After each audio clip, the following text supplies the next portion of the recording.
एक निवेदन आप सबसे, ध्यान करिएगा। सब जगह भटक लिए,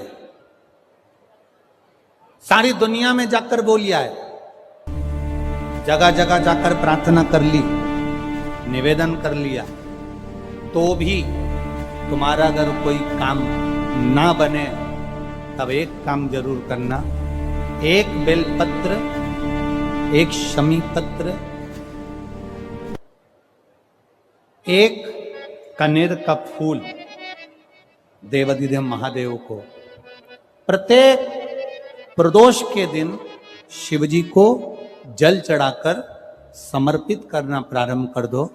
2 या 3 प्रदोष निकलेगी, मेरा देवाधिदेव महादेव तुम्हारी झोली खुशियों से भर दे, निश्चित।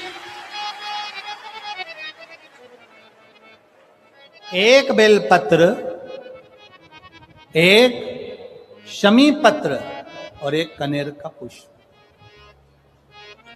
भगवान शिव को प्रदोष की प्रदोष बाबा देवाधिदेव महादेव को जल चढ़ा कर देना प्रारंभ।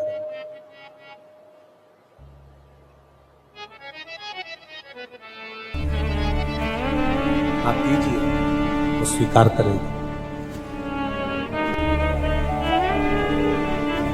विषम स्थिति में, विषम परिस्थिति में आपने सब दूर भटक लिए, सारी ऐसी कोई जगह नहीं जहां तुम नहीं गए। पत्रिका भी दिखाई, वास्तु भी कराया, सारा दुनिया का काम कराया, उसके बाद भी सुख की अनुभूति नहीं। तब देवाधिदेव महादेव की शरणागति पकड़ी। अपने भजन के बल को बढ़ाओ, राम नाम, कृष्ण नाम, शिव नाम, जो नाम तुम जपते हो उसको बढ़ाने का प्रयास करिए।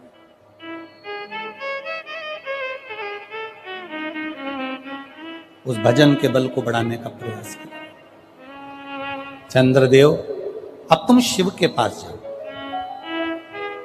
चंद्रदेव भगवान शंकर के धाम कैलाश पर पहुंच गए, जहां पर भगवान शिव तो तप साधना में लीन थे। चंद्रदेव को मेरे भोलेनाथ जी ने देखा भी नहीं, क्योंकि वो अपनी तप साधना में लगे थे, भजन में लगे थे, अपनी तप साधना में लीन, ध्यान नहीं।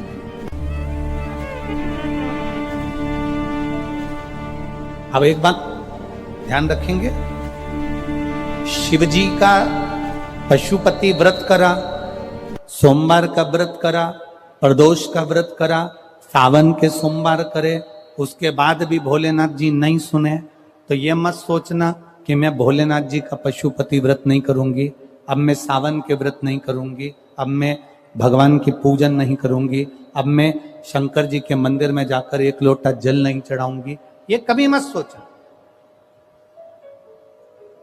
बल्कि ये सोचना कि मैंने जो आराधना करी, मैंने जो पूजन करी, मैंने जो व्रत करा, मैंने जो तप साधना करी, हो सकता है उसमें कोई कमी रह गई हो, इसलिए दूसरी बार करूंगी, तब मेरा महादेव मेरी मनोरथ पूर्ण जरूर करेगा। ये निश्चितता के साथ, एक प्रबल विश्वास के साथ, एक प्रबल भरोसे के साथ, एक प्रबल दृढ़ता के साथ। चंद्रदेव को देवाधिदेव महादेव ने नहीं देखा,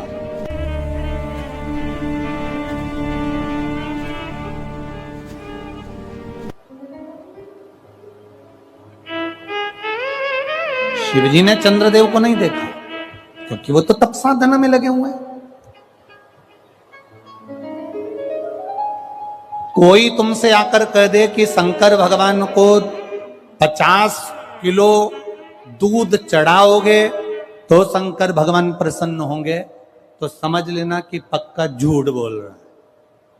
क्योंकि शिव महापुराण की कथा कहती है, गौ माता का एक छोटी सी चम्मच से भी आधा चम्मच, आधी चम्मच का भी आधा चम्मच, एक बूंद दूध भी गौ माता का, देसी गाय का जल में मिलाकर अगर शिव जी को समर्पित कर दोगे तो मेरा महादेव प्रसन्न हो जाता है। ये जरूरी नहीं कि 50 लीटर चढ़ाओगे, 100 लीटर चढ़ाओगे, 51 लीटर चढ़ाओगे, 108 लीटर चढ़ाओगे तो महादेव प्रसन्न होगा। ना ना ना,